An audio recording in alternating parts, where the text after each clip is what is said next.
In the past, people tried to make contact with ghosts through mediums and spiritualists and seances that were often clearly frauds. Today, investigators are taking a much more high-tech approach. A worldwide organization of over 300 researchers is now working in the area of EVP, electronic voice phenomena, where voices, supposedly from ghosts, have been imprinted directly on audio recording tape. Please try to speak. Please try to give us a message. Please tell me who is here. Please try to give us your name. The time is 11:50 a.m. Sarah Estep recording.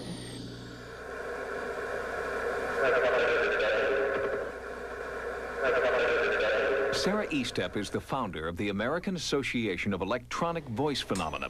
She considers herself a modern medium, attempting to capture the voices of the dead on audio tape. The microphones are yours.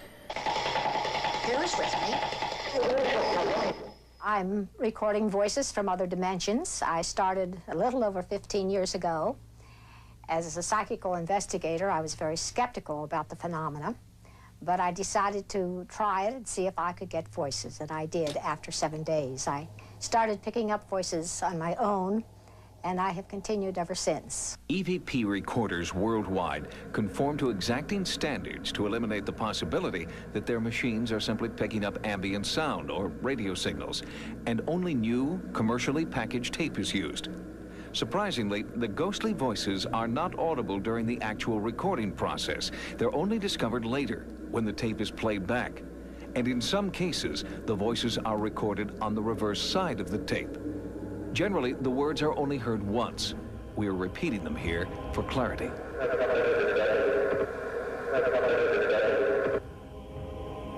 The voices are often recorded at places that are reputed to be haunted. The Westminster Church and Burying Ground in Baltimore is one of the oldest in America. Many of the graves here date back to the 1700s. Edgar Allan Poe is buried here, alongside his young wife, Virginia. Beneath the church, catacombs reach deep into the earth. According to parish records, many of the people entombed here met a violent death. Legend has it the place is haunted. When Sarah Estep came to the catacombs, she recorded these voices.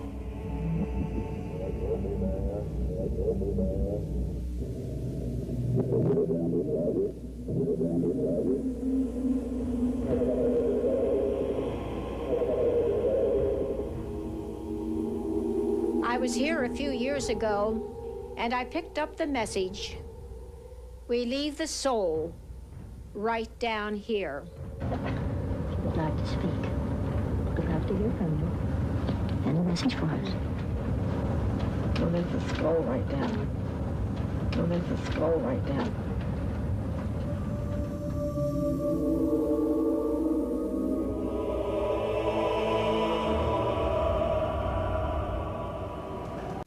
To deny the existence of ghosts is easy. Skeptics say, "I'll believe it when I see it," and walk away. But the people we've met tonight can't just walk away from what they've experienced. Those who have had a paranormal experience remember it for the rest of their lives. But for some, the experience changes their lives forever. Driven by his own experience, Klaus Schreiber has become a leader in the field of paranormal video phenomena, PVP. At his home in Luxembourg, Schreiber points his video camera at the blank screen of a TV, which is on but not set to any channel. He sends the picture of that blank screen from his camera into the TV and begins videotaping. So he is essentially shooting a picture of a picture of a picture into infinity. Nothing appears on the screen while he's shooting, and nothing shows up on tape until he views it one frame at a time. What he discovers then are seemingly unexplainable images of human faces. There's already my car incoming. There she is on the right-hand side. There she is. Hold her. The images are truly startling, but the most shocking one of all is a face that Schreiber is convinced is that of his deceased 17-year-old daughter. He believes she is trying to communicate with him. There are as yet no explanations for the images Schreiber finds on the videotape, but others who have repeated the experiment have gotten similar results. PVP is one of the newest methods employed by those seeking a window into another world, and it's still extremely controversial within the field of paranormal research. But Klaus Schreiber isn't deterred by skeptics, because his is a personal mission. He's not just trying to make contact with the afterlife. He's searching for one specific person he thinks he'll find there. Klaus Schreiber, 1925 to 1988, was an ITC researcher from Aachen, Germany. He pioneered what is known today as the video feedback loop method, a form of visual ITC. Klaus endured many hardships in life, including deep poverty early on. Later in life, he tragically lost a total of 8 different relatives over the short span of a few years. Many of his deceased relatives appeared on his televisions during his video ITC experiments, including his son Robert and his daughter Karen, who both passed away at very young ages. Video ITC images also appeared on Schreiber's televisions depicting prominent historical figures such as Albert Einstein and King Ludwig of Bavaria. During his brief experiment time from September 30, 1985 until he passed away from a heart attack in January of 1988, Klaus Schreiber obtained more than 100 video ITC images.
Habe ich noch nie bekommen.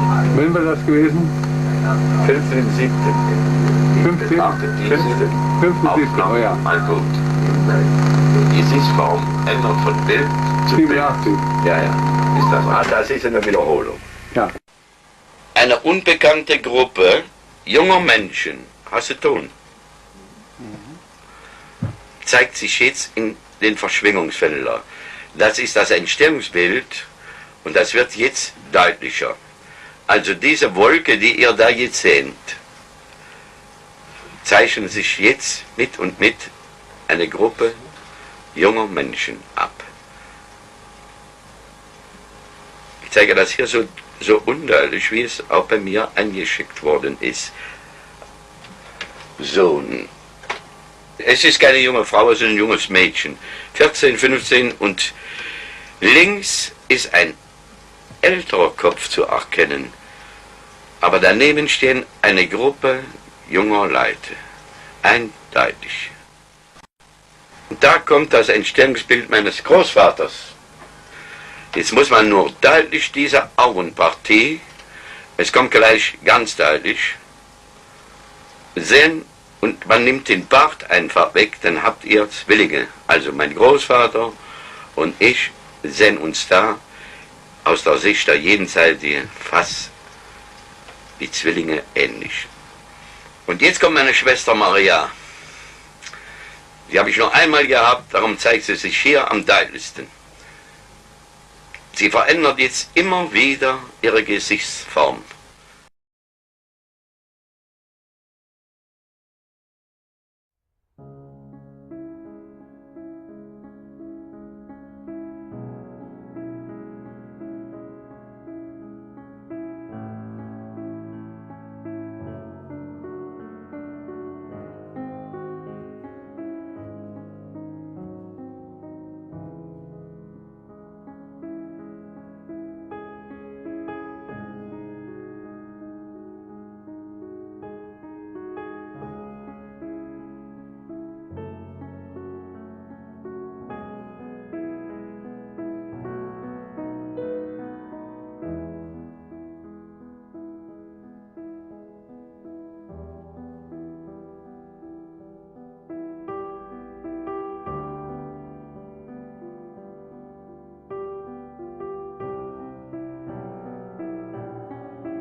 Sarah Wilson Estep, March 1, 1926 to January 3, 2008, was the founder and president of the American Association of Electronic Voice Phenomena, AAEVP. She is referred to as the First Lady of Electronic Voice Phenomenon Research, and was considered one of the world's leading experts in the field. Sarah founded the AAEVP in 1982 and began publishing a quarterly newsletter. Membership in the association grew from 20 to several hundred people in 27 states and 12 countries. There was no internet, and Sarah was the resource that allowed researchers to gain knowledge about the work that others were doing. She held 3 national conferences and helped countless people learn about the voices and how to record them. For 18 years Sarah led the AAEVP and, then, in the year 2000, she decided to retire and asked Tom and Lisa Butler to take the association over. Today it is known as Association Transcommunication, A-Trans-C. Sarah Estep wrote 2 books, Voices of Eternity, followed by Roads to Eternity. Voices of Eternity was published in 1988, and is now out of print, but used paperback copies are still available from various booksellers. The book is also available for free in PDF format. See Resources section in the video description box for the link to the PDF file.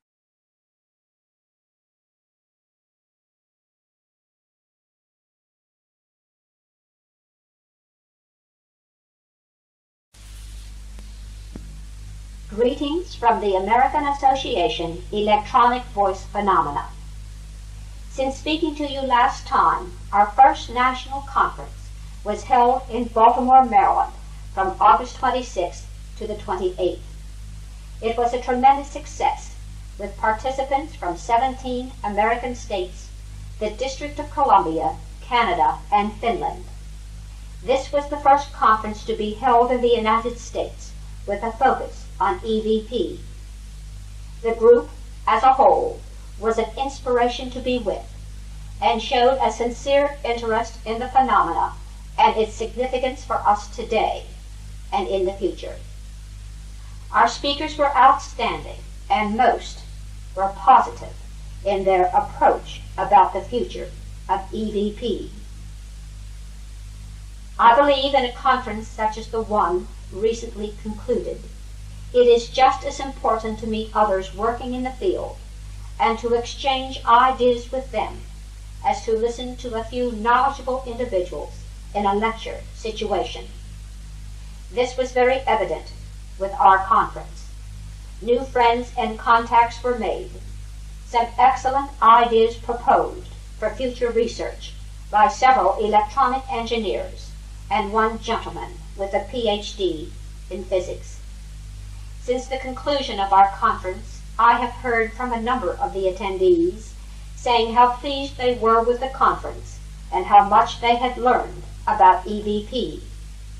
Some of those individuals have been encouraged to begin their own work in the field, and it is hoped will go on to contribute to the phenomena in the future. Dan McKee, Illinois State Coordinator for the AAEVP, led a workshop on reverse voices, took part in a tape demonstration, and served on the panel discussion Sunday morning at our national conference. He played a number of interesting reverse messages for us during the tape demonstration, most of which seemed to originate from dimensions not known as spirit, including one who said, "Have you then met Jack Nolan, the ugly robot?" Another interesting tape was played for us by Mercedes Shapanik, Virginia State Coordinator of the AAEVP, during our Saturday morning tape demonstration. These were a series of messages, one after the other, that came through January the 14th, 1982, 8 to 9 hours after the Air Florida crash into the Potomac River by Washington, D.C. They were all received on the reverse side of her tape. The voices spoke about reaching down into the snow, and the ground was covered with snow at the time, trying to save a few of the victims, deciding it was impossible to save others, and so on. For extended continuity, it is one of the best tapes I have heard. Tapes have been made of this demonstration as well as all the lectures by featured speakers and most workshops. For a list of the available tapes, you may write to me. Several weeks ago, Mercedes got in touch with me and said she thinks she may have recorded messages about the Korean Airlines disaster after the plane was destroyed by the Russians. This came through the day after we were told it had disappeared, but before we knew it had been shot down. Some of the messages received, and again they are all on the reverse side of Mercedes' tape, are: that man down there has his ear cut off. Those people come up here all having hysterics. They all hysteric, they all hysteric. I flew with United. They know things are no good. Well, God chose them, so be it. In a recent quarterly newsletter, I reported about a message one of our members had received. Last November, Arabella Roberts, state coordinator for the AA EVP from Maryland, called and said she had recorded on November the 28th, going on a bus, don't drop it, your pocketbook. We wondered if this might be precognitive. However, because Arabella seldom rides the bus, we were not too concerned.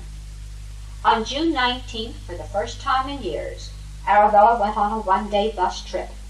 As she was getting on the bus, preparing to return home, a man tried to grab her pocketbook. Fortunately, Arabella was able to hold on to it, and so no harm was done. In the same newsletter, I wrote about some of the paranormal messages Dan McKee has been recording recently. When he asked who his unseen contacts were, they replied with, "We are opposite."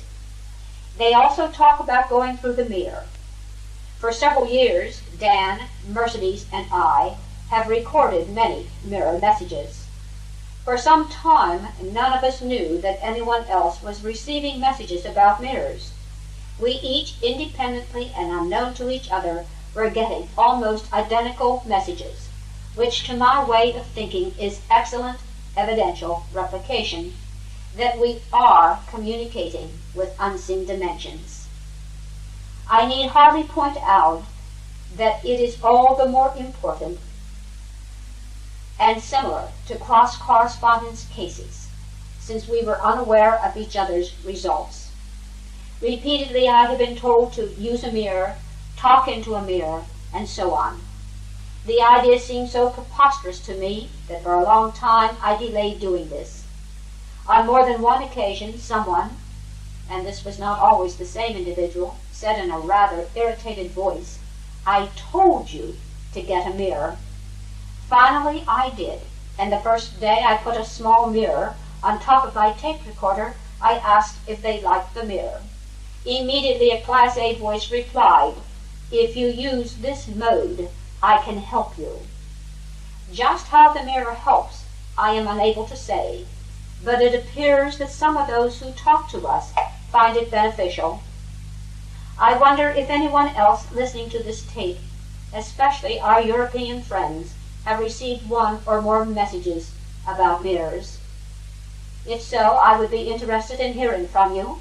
Sarah Estep, 726 Dill, D-I-L-L, Dill Road, Severna, S-E-V-E-R-N-A, Severna Park, Maryland, USA, zip code 21146. I am eager to know about similar messages being received, especially between one country and another. Our association has continued to grow, and since speaking to you last time, we have left the magical number of 100 far behind. Our membership comes from 32 American states, Washington, D.C., and 7 foreign countries. One gentleman who joined a month ago is from Amman, Jordan. Jamil is probably the first person in his part of the world who is actively trying to record voices through his tape recorder. In a letter received from him last week, he wrote, "I am doing my best to introduce EVP, but I have to be tactful since fanaticism prevails in this part of the world. Anyway, Slowly but steadily, I will act. We can only wish Jamil success as he helps bring the knowledge of EVP, which is, I am sure, a worldwide phenomenon that belongs to everyone, to his friends and associates. Enjoy him. Thank you.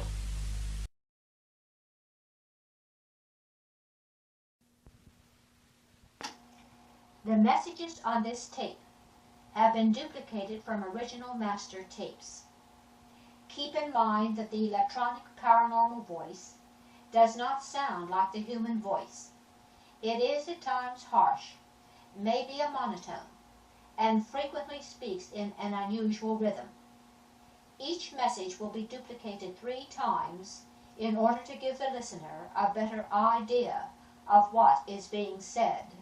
Sarah Estep, recording.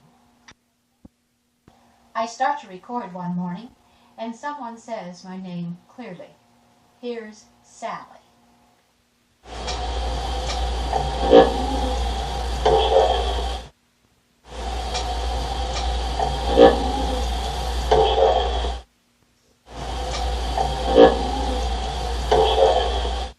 Someone says one morning, in a monotone voice with rhythm, "This is very different."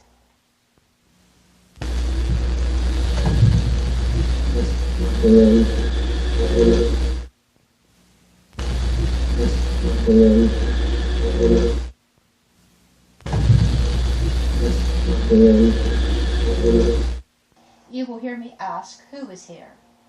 In a loud voice sounding nearby, someone replies, "This is Herbie." Please tell me who is here.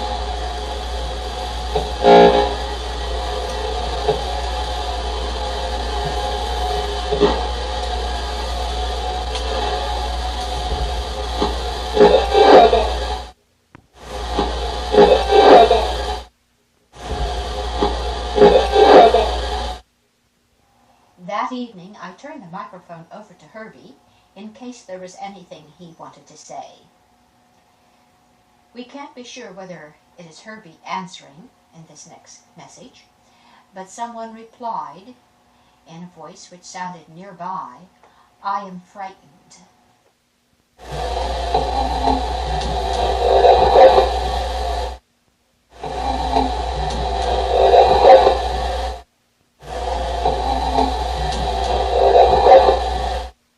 One morning when I ask if I have friends with me, someone replies in a fast voice, "You have some other vacuum with you."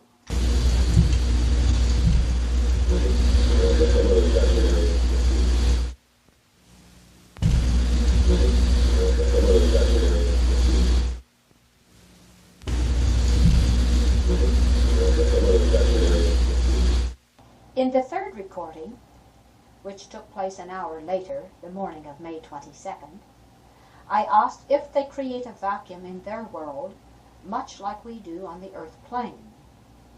A loud voice of unusual quality replies, "That's right."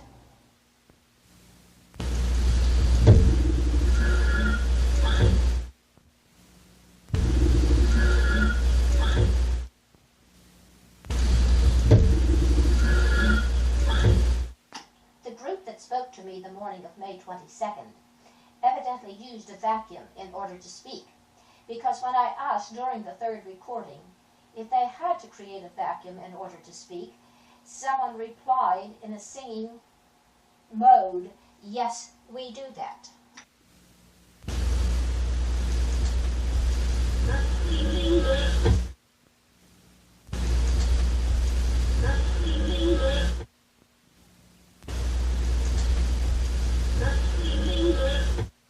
Those on the other side have indicated at times that they use the energies which the experimenter throws off. This also includes ectoplasm. In this segment, you will hear me ask if ectoplasm is a form of electrical energy. Someone answers, "Expansion, probably." Now, you have indicated in the past that you do use the ectoplasm at times, which the experimenter gives off to help with your voice manifestations. Please tell me if ectoplasm is a form of electrical energy. Thank you.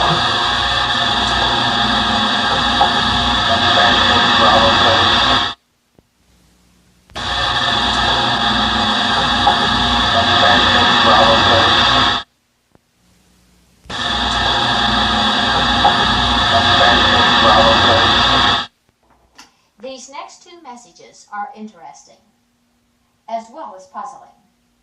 I have signed off one evening, and an unusual monotone voice, almost singing in strong rhythm, seems to suggest there is something wrong with the equipment on the other side by saying, "This drum, it seems to fail."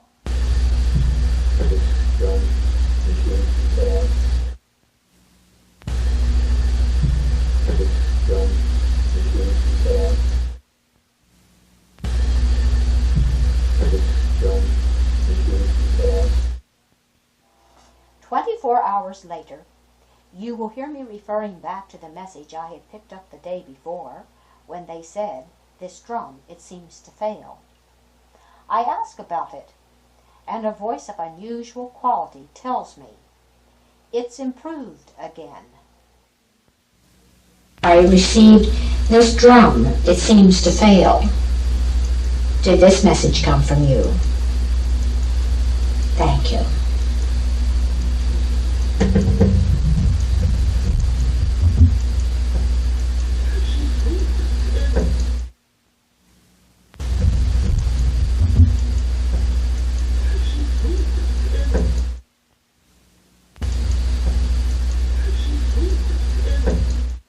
Those on the other side seem to use a line in order to come through to us. In this recording, a fast female voice says, "Keep the line in sight."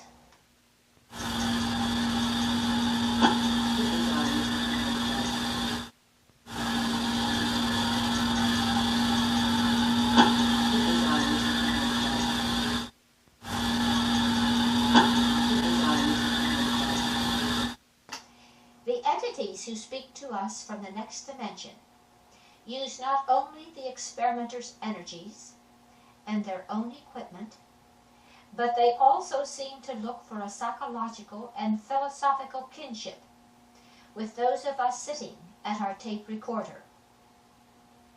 You will hear me ask Steihe, who is my head monitor and helps me with recordings, if it is necessary to have monitors on the other side to help us record voices. The interesting answer which comes back shows clearly that the spirit world has a definite plan in trying to teach us on the earth plane about their world.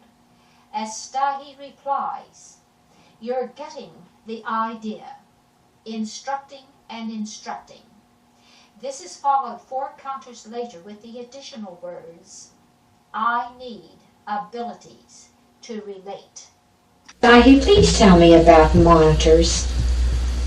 Is it necessary for those of us who are trying to communicate with you in the spirit world, is it necessary for us to have monitors to help us? Thank you.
ask who is here. A male voice tells me, "Here's Gladys." Please tell me who is here.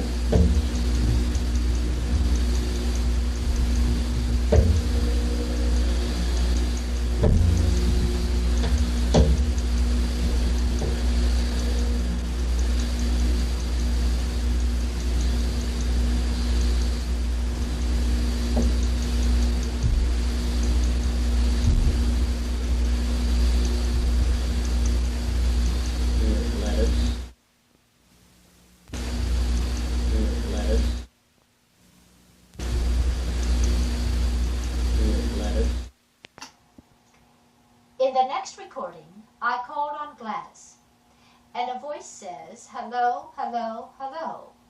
This is followed by a musical chord which originated from a radio broadcast, and then in strong rhythm, the message is concluded with, "I missed you."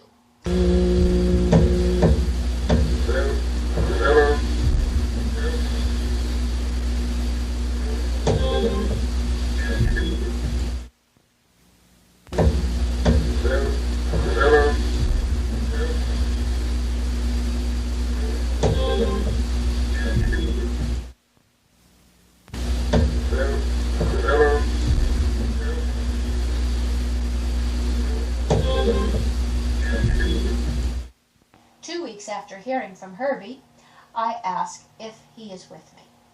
He replies, "I am."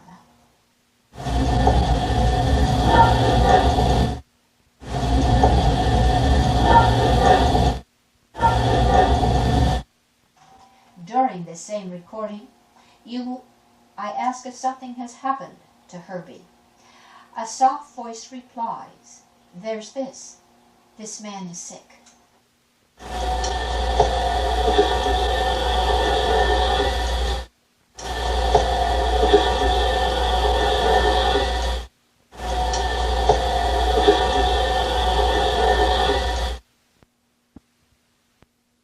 During this same recording, and a minute later, you will hear me refer to a flash of something white which passed between the tape recorder and me. Someone replies in a partly monotone voice, "Some sort of visual can come to you." I think I just saw a flash of light, very brief flash of light, right in front of my tape recorder. I wonder if this indicates your presence.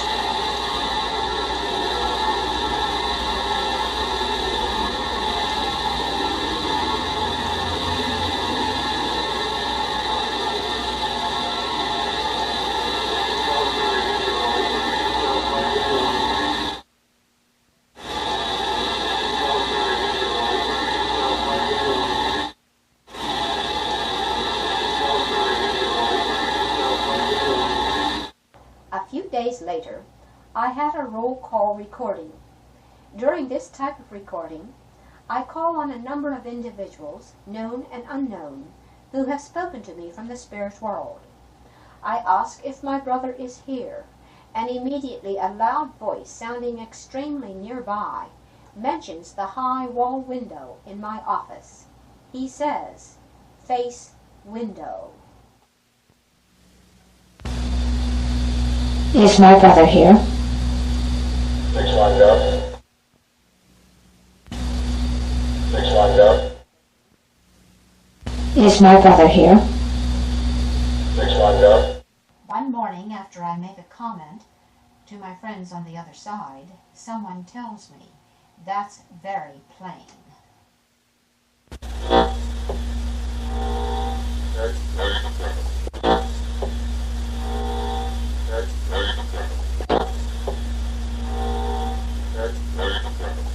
During this same recording, I am talking about Christmas, which was 10 days earlier, and someone says in a loud, clear voice, "Enter." And which Christmas? And next Christmas. And You will hear me signing off one evening, A voice using radio music as a background sound to help with their voice manifestation says, "Enough is enough." I hope that you will be here when I return tomorrow morning and be able to speak to me at that time.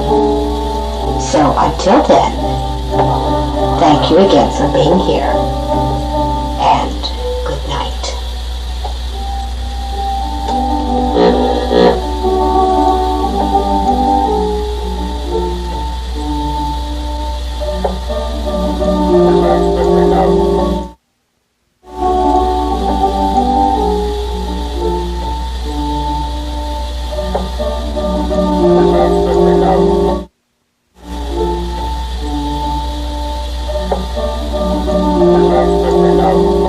During the first recording one morning, someone said, "I want Sally."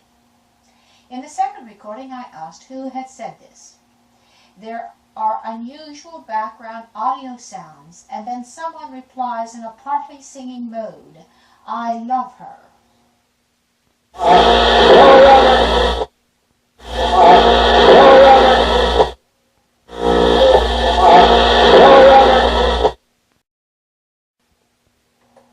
In this segment, you will hear me ask them to please speak as loudly as possible. A loud voice sounding nearby gives the puzzling answer. Quiet limiting puts out.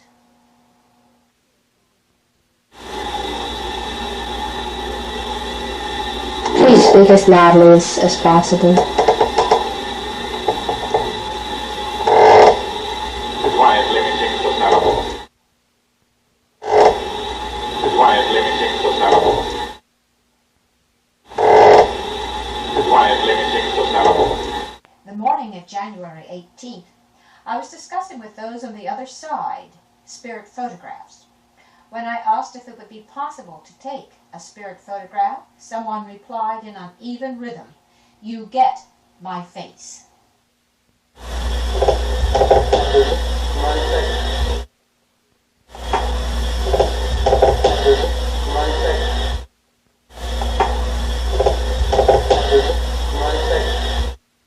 One evening, someone told me, "Take a portrait." Although I tried to do this with my Polaroid, there was nothing on the film. The following morning, I said that I was sorry, but I had been unable to get anyone's picture. Sounding somewhat indignant and nearby, a voice answered, "I come here." Come here. Come here. Come here.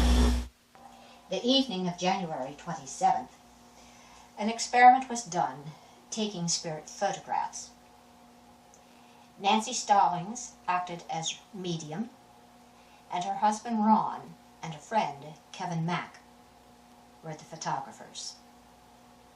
I had told my friends for several days before the actual experiment that we would be taking pictures and asking them to please try and come through. They assured me that they would do this. During the experiment, which lasted for about an hour and a half, 23 voices were received from the next dimension, as well as a group of photographs.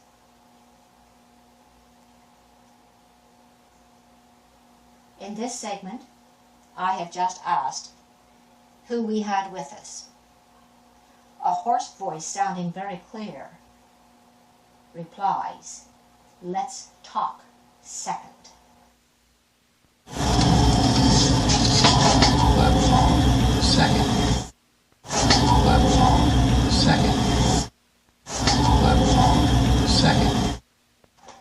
Three counters after the message, "Let's talk second," someone says in a very loud whisper, still sounding nearby, "Let's let Indian off." This is immediately followed with, "Yeah, Volks will lead tonight." That's unusual. Volks will lead tonight.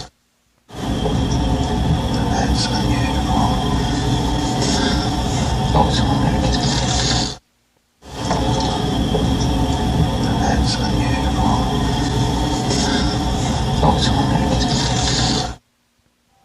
In this segment, you will hear Nancy, who is acting as medium during the experiment of taking spirit photographs, talking about the very strong feeling she had that someone was present.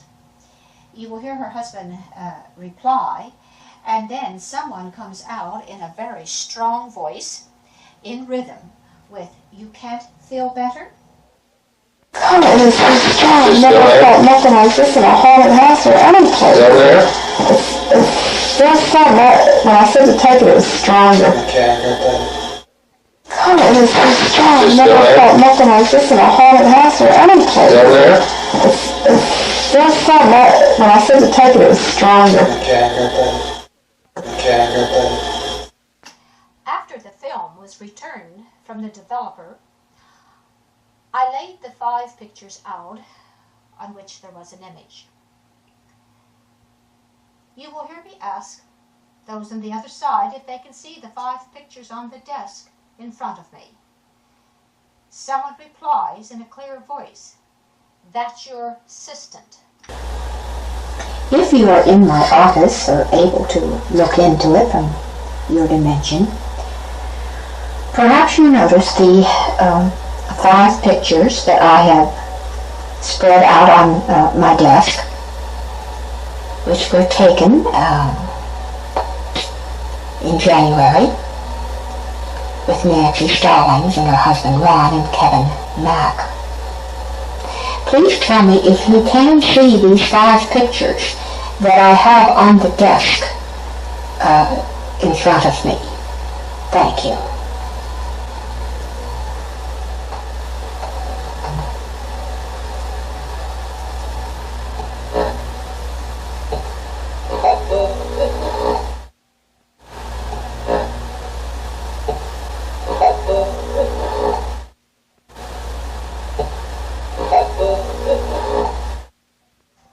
Not knowing that this message has been received, I go ahead and invite them to come on into my office.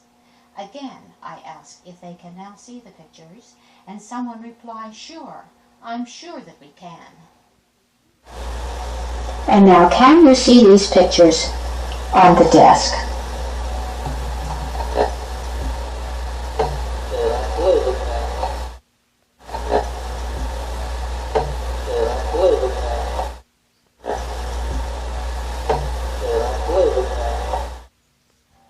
During this same recording, you will hear me ask if this is a picture of one of my friends. A voice of unusual quality answers in singing mode, "That is Rabidoo, that is yes." Is this one of my friends?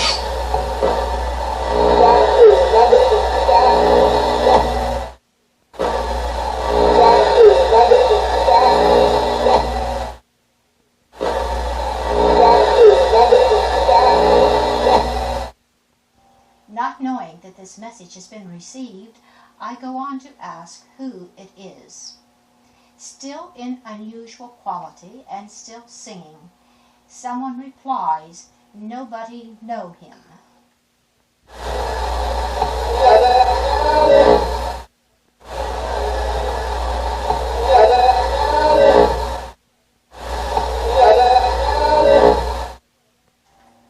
During the same recording, several individuals then appear to be discussing the 5 pictures laid out on my desk. One person asks, "This is him?" Someone replies, "That's right." And then the unusual voice heard in the previous message replies, "I doubt it."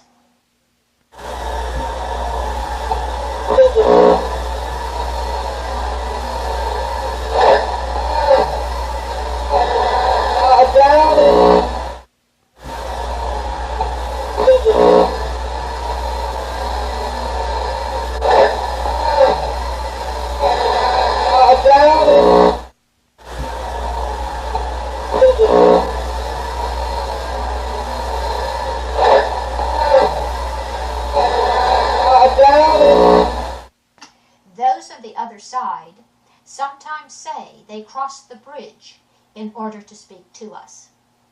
In this next segment, you will hear me ask how many are trying to cross the bridge. Someone replies, 400. Please tell me how many are on the bridge trying to cross over to me on the earth plane. How many are there? Thank you.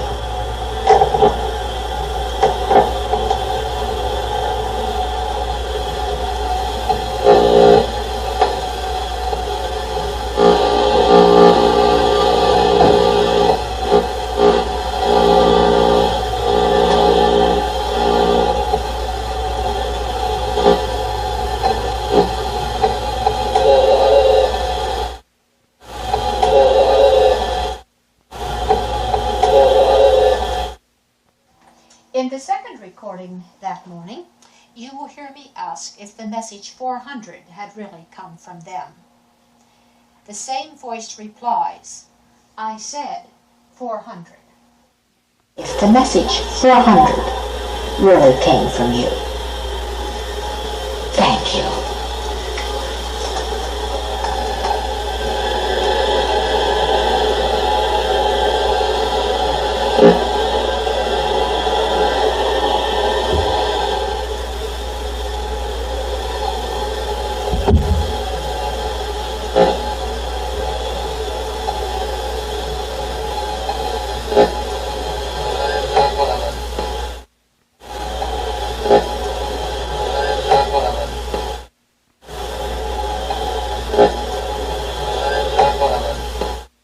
Another time when I ask who is here, a loud, clear voice replies, Shackleton.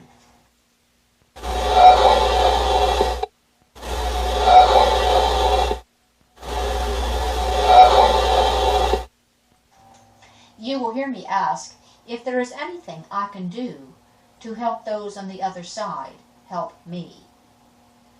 A loud, emphatic voice answers, very doubtful. Please tell me if there's anything that I can do to help you help me. Thank you.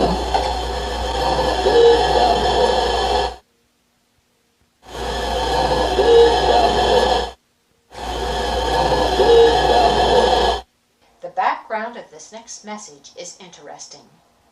One morning, I bought a magazine for a friend which cost $1.25. I debated with myself for a moment whether I should spend the money, but there was a cover story in the magazine that was on a topic that held a great deal of interest for this friend. I finally bought it, feeling great pleasure that I would be able to give my friend this small gift. 10 minutes later, I went out to the parking lot where my car was parked and saw $1 lying a few feet from the car. Since there was no one around who seemed to be the possible owner of the $1, I put it in my wallet. I noticed at the time there was a brown stain on the money. About 8 hours later, I went into my office and to my surprise found a quarter lying beside my chair.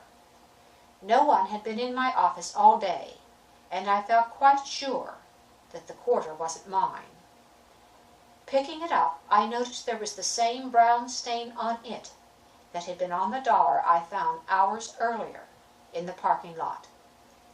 Although it seemed incredible that those on the other side had in some way brought the money to me, at the same time finding the exact price of the magazine in 2 different locations and with the same brown stain, seems almost beyond coincidence.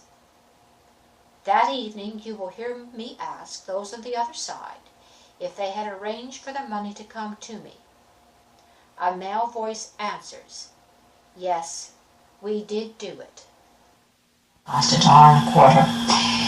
And then the $1.25 I found seems almost beyond coincidence. And so I would like to ask at this time, please tell me if the $1.25 if you arrange for it to come to me. Thank you.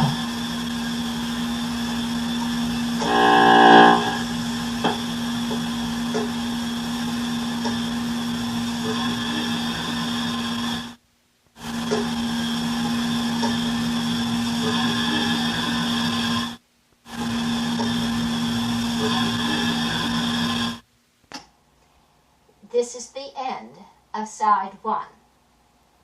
Please turn to side 2. Thank you.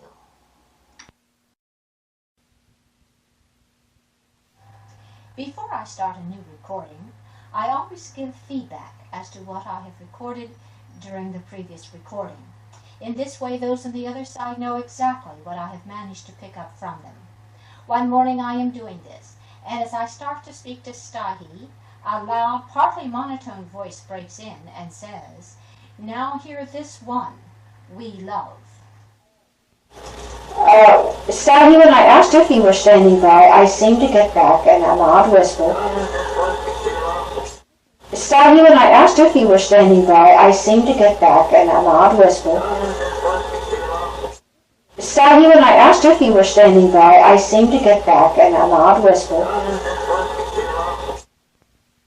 Someone asked me one morning in a loud, uneven voice of unusual quality where I am.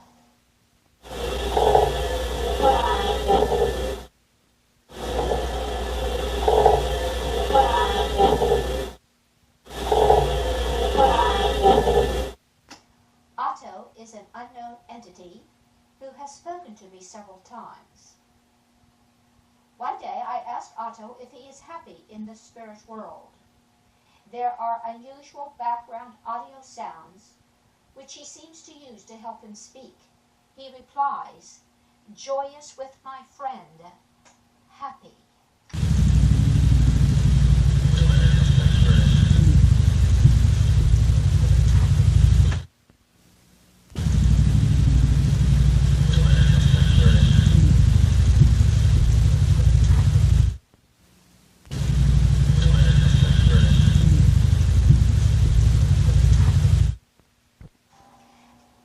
During the first recording one morning, someone indicates that it is now time to talk to me by saying, "Work out with Sarah."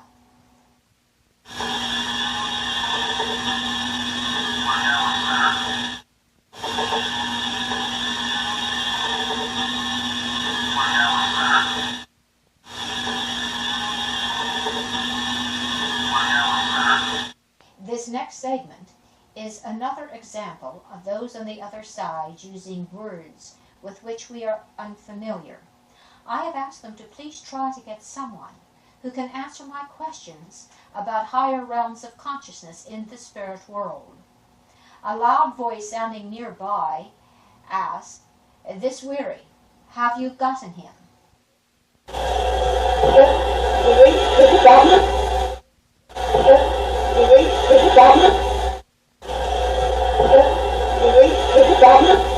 The evening of March 16th, we again had a second experiment, taking spirit photographs. I had told those on the other side that we would try to do this, and they had assured me that they would be present. Nancy Stallings again acted as medium with her husband Ron and friend Kevin Mack as photographers. In this first segment, I have just asked Stahi, my head monitor on the other side, if he could come. He replies, "That's it. Turn right."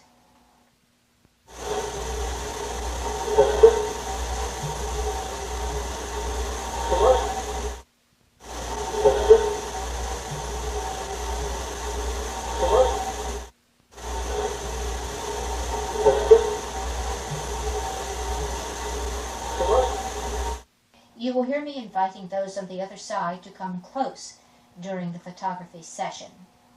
Someone says, "We are back. 100 men." Please come close, friends.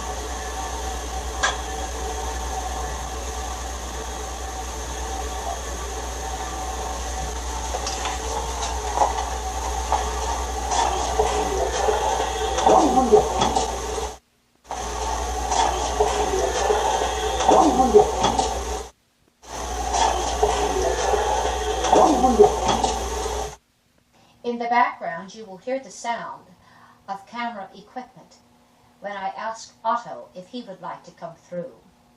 Someone replies, "He's here. He's beyond me there." Otto, would you like to come through this evening?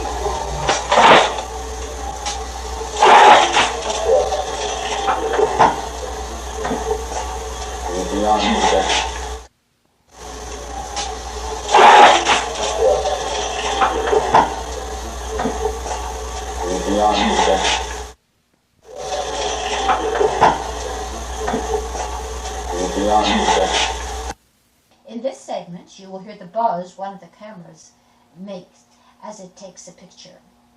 A paranormal male voice says, "Camera, we can on that."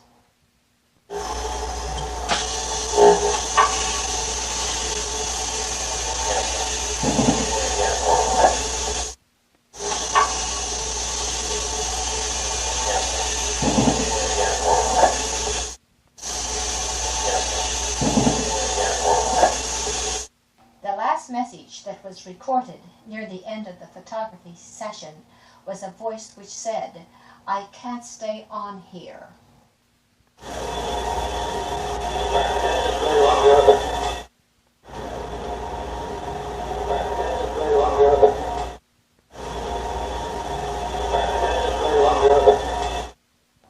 You will hear me say that I will try to come back in the evenings to talk to them. A voice which sounds very much like Steiges, my head monitor, breaks in as I am talking and says, "We will look up you for that." I will try to come back. As I said last evening, I did ask if you would like me to try to come back in the evenings as much as possible, like I used to do.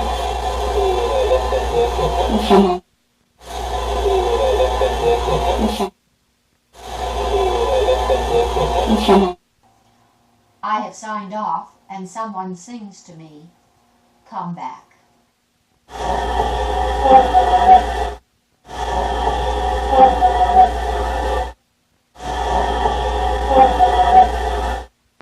The evening of May the 2nd, I learned that my aunt, who had been ill with cancer for the last 5 years, had entered the hospital and was not expected to live for more than a few days. Those who are dying frequently report seeing a takeaway figure who comes to help them on their way. This evidently is Aunt Jane's experience, for on the morning of May 5th, you will hear me ask if I have friends present. A male voice sounding nearby says, "I visited with Jane." Good morning, friends. This is May the 5th, and the time is 8:30 a.m. Sarah Estep is recording. Do I have any of my friends here this morning? Thank you.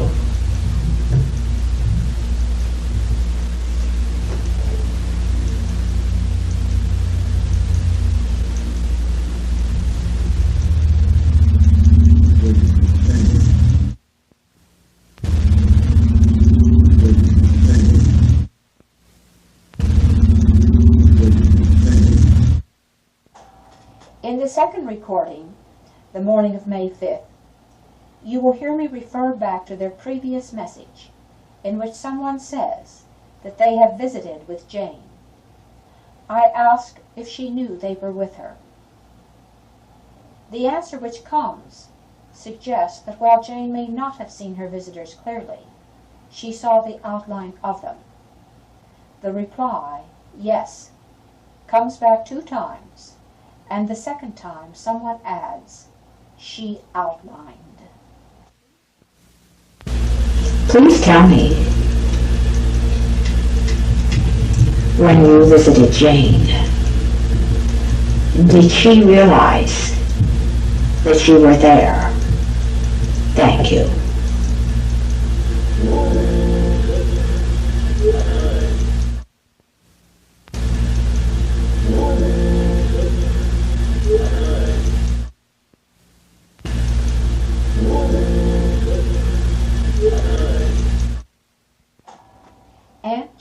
died the evening of May 5th, about 12 hours after her takeaway visitors said that she had seen the outline of them.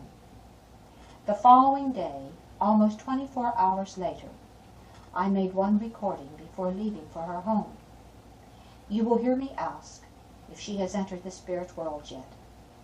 I felt a great deal of joy when Jane herself answered in a strong voice with rhythm, "This is Jane."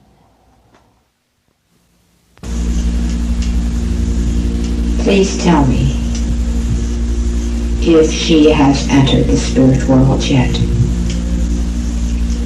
Thank you.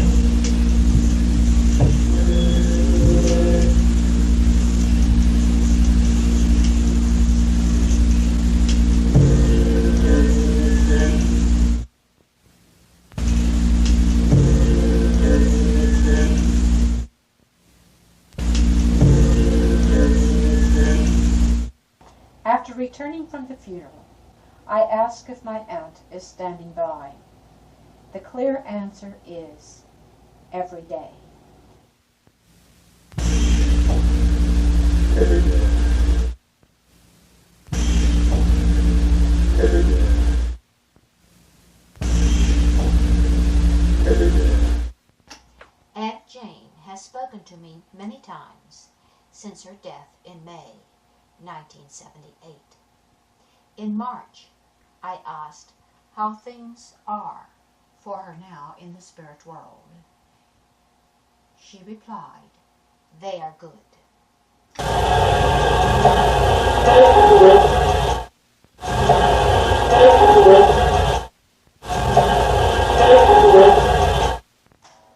This next message, which came through at the end of the recording on the morning of May 4th, probably saved my husband's life. After hearing it on tape playback, I urged Charlie to see the doctor before going to work. Since he had not been feeling well, he agreed with some reluctance to do this. 2 hours later, at the doctor's office, an electrocardiogram showed that he was having a heart attack. He was rushed to the hospital by ambulance and eventually recovered. I feel most grateful to my friends on the other side, not only for speaking to me frequently, but for this precognitive warning, because without it, my husband might not be alive today. A clear male voice said, "More sickness will come."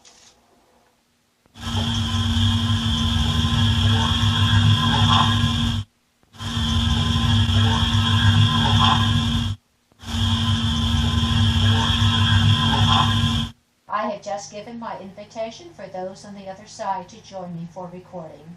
Someone tells me in a fast voice, "Now I'm about ready."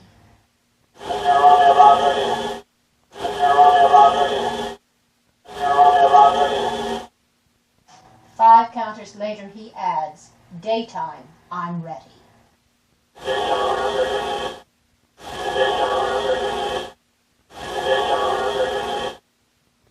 A minute later you will hear me ask if I do have friends here.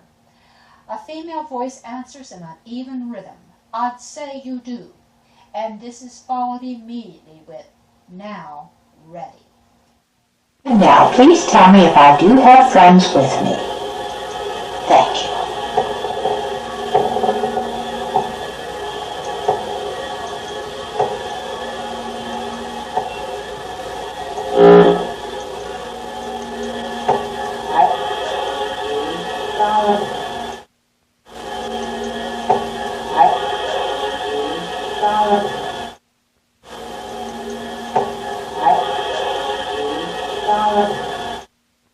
Someone tells me one morning in a fast, accented voice, "You're my friend."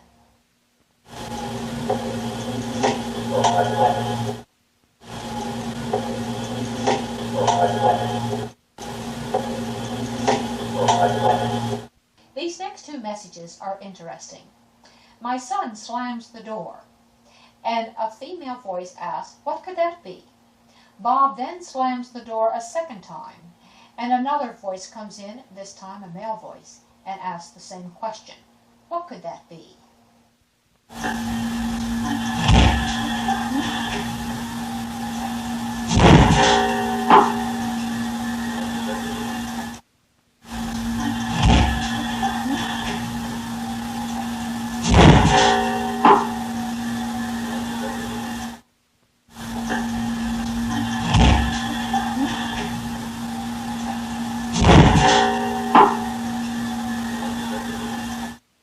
You will hear me ask the name of the lowest level in the spirit world.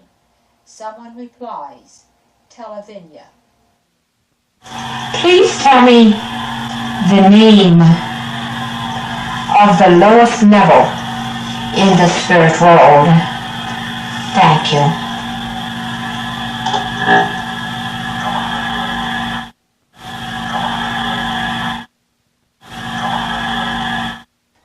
One day, in answer to my question, someone replies, we're missing the thought.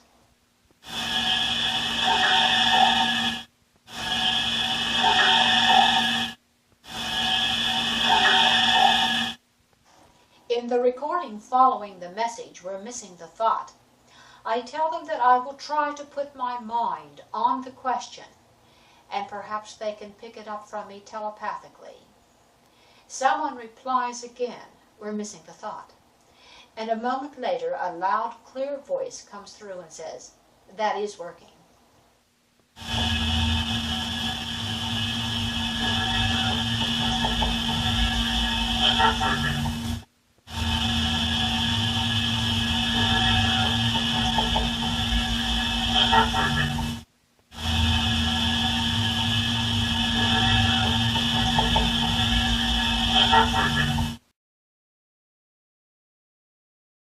I have signed off one afternoon, and a female voice of unusual quality says in rhythm, I stay in this house.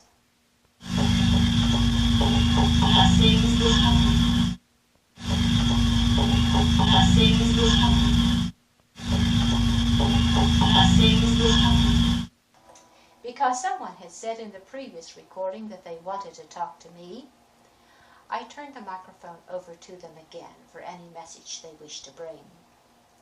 A clear voice, in singing mode, sings, hello.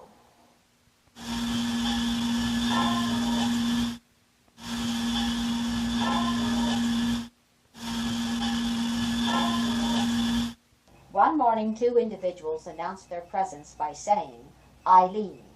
This is immediately followed with, Dean here.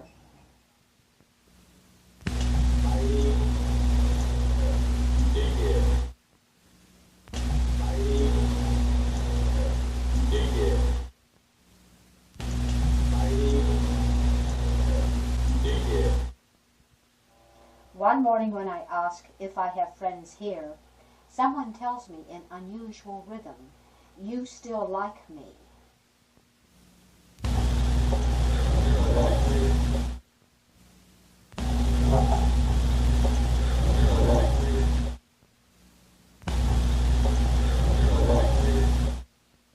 You will hear me ask if I have friends with me at this time. An excited voice says, you have Sandra and Watson.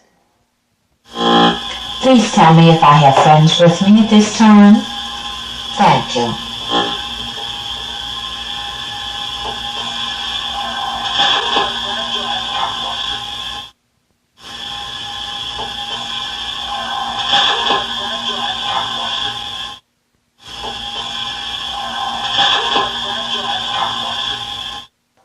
An unknown individual by the name of Edgar had whispered his name as I was signing off one evening. The following morning, I turned the microphone over to Edgar, or to anyone else who would like to bring a message. A loud female voice says in rhythm, you have to say something.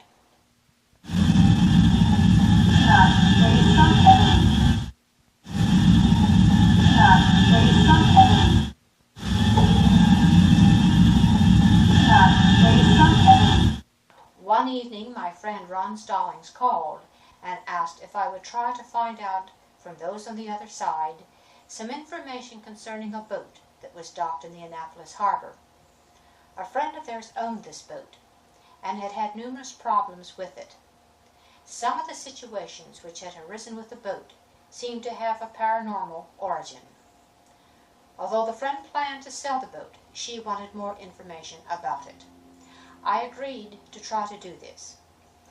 That evening before going to bed, I made one recording and requested that my unseen friends try to bring someone to me during the first recording the next morning who could answer questions about the boat magic. The next morning when I first began to record, I asked if I had someone present to answer my questions about the boat. A hoarse, accented voice replied, "That is so."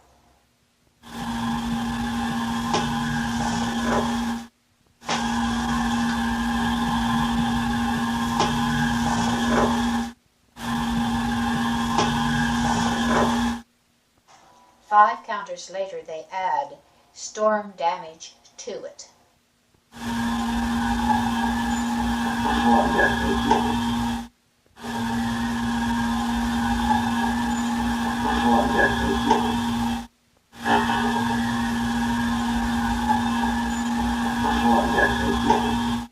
One evening, someone says my name in a loud voice of unusual quality.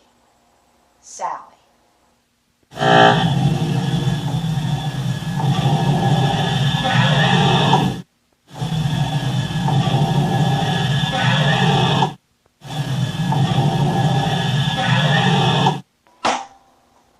I have signed off one evening, and a voice says, "Thank you, I'll be back." But I do hope to speak to you again tomorrow morning, and that as many of my friends as possible will be here at that time to speak to me. Until then, thank you for your help. Good night.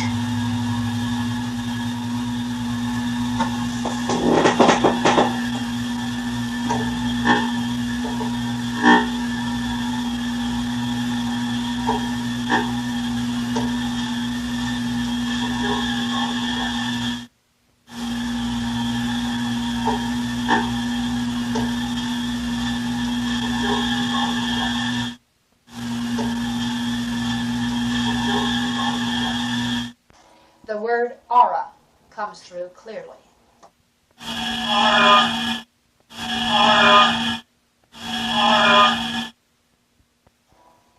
Since those on the other side had brought up the subject of auras, one day I decided to try to explore this further with them.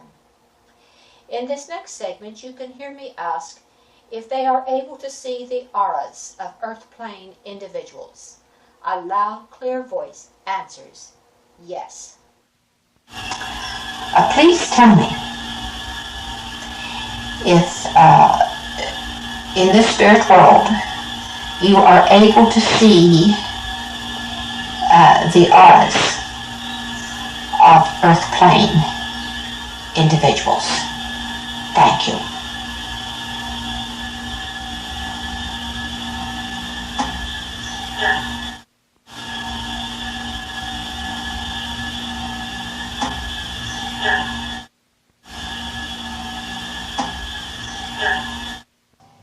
You will hear me ask if I do have friends here. A voice of unusual quality answers, "There's two here." Please tell me if I do have friends here at this time. Thank you.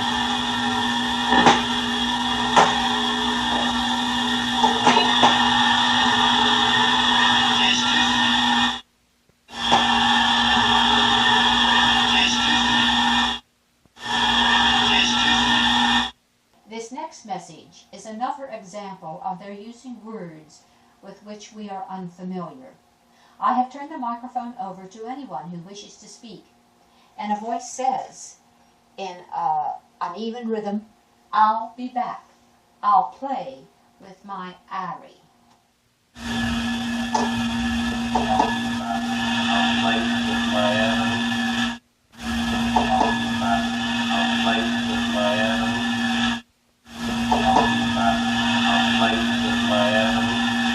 You will hear me ask are aware of time passing in their world. Someone gives the puzzling answer, yes, we are the opposite. Please tell me if you are aware of time passing in your world. Thank you.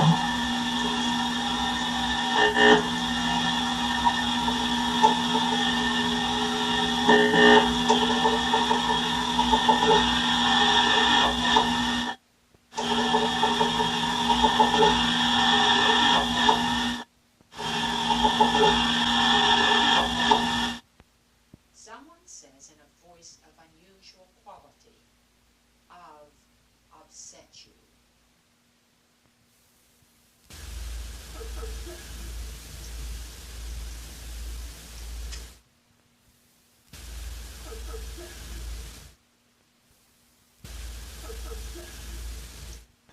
On Saturday, June 23rd, someone said clearly, that is Friday.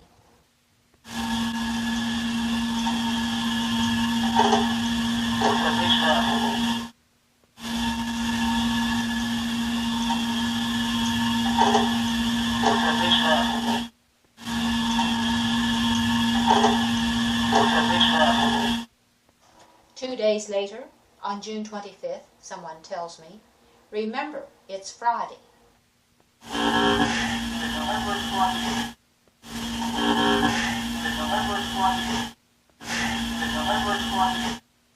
About a minute later comes the additional message, remember, I'll find you.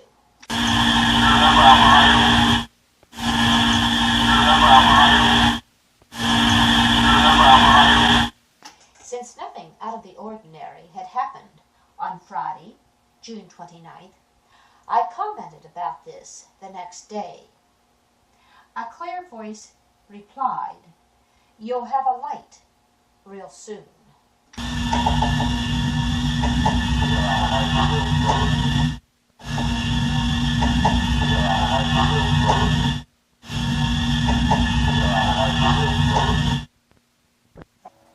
When I asked what my agent would think of the revised edition of Voices from Beyond, the puzzling but interesting answer came back. 1,000 pages are caught.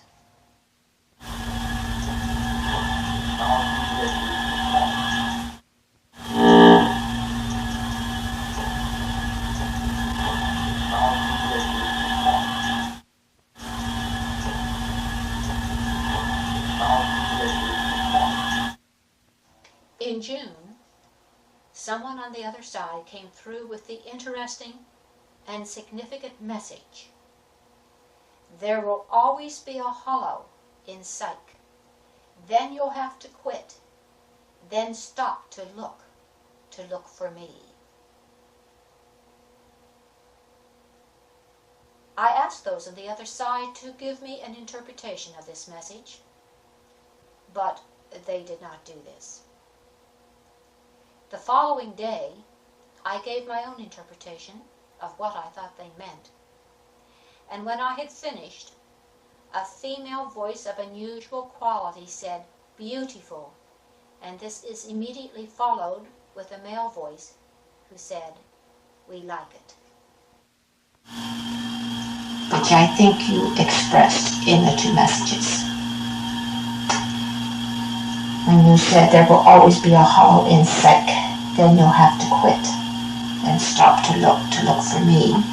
And my interpretation of these two messages is that if we do not have God in our psyche, in our soul, in our spirit, if God is not the motivating factor behind what we do,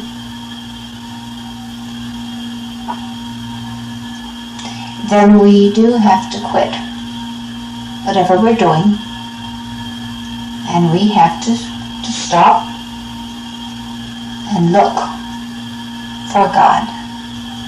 We have to put God back into our psyche, into our soul. We have to let Him be the motivating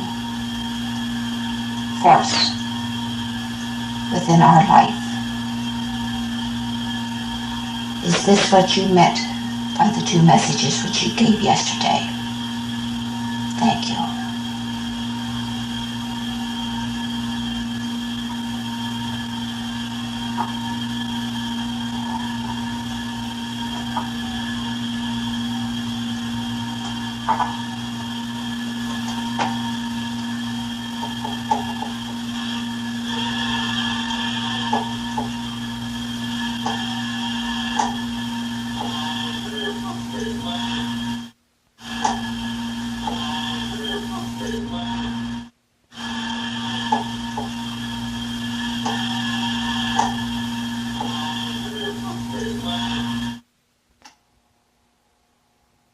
This is the end of this duplicate tape.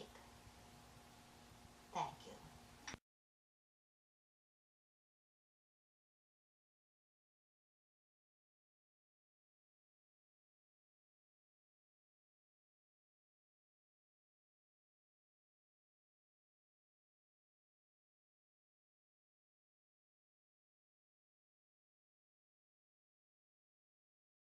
Thank you for watching. Additional information and resources can be found in the video description box.